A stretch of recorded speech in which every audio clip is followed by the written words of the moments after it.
Hello guys, আজকে article নিয়ে আলোচনা করব। আগের ভিডিওতে আমরা শিখেছিলাম যে আর্টিকেল কত প্রকার শিখেছিলাম। তো আজকে আমরা শিখব এ এবং অ্যানের ব্যবহার।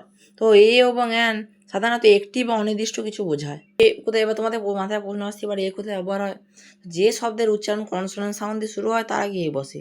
এখানে উদাহরণস্বরূপ দেওয়া আছে এ বয়, এ পেন, এ ম্যাঙ্গো।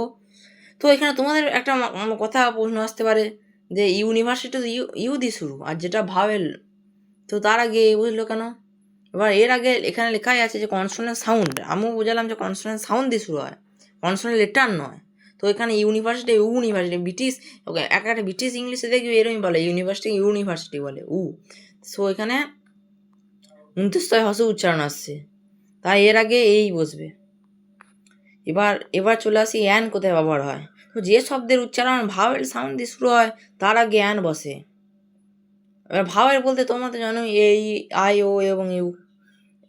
এখানে উদাহরণস্বরূপ বলা আছে an Apple, an egg, an orange.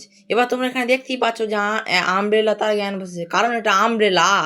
হচ্ছে কি একটা স্বরধ্বনি বা ইংরেজিতে যাকে বলে ভাওয়েল। তো ভাওয়েল সাউন্ডের আগে বসবে।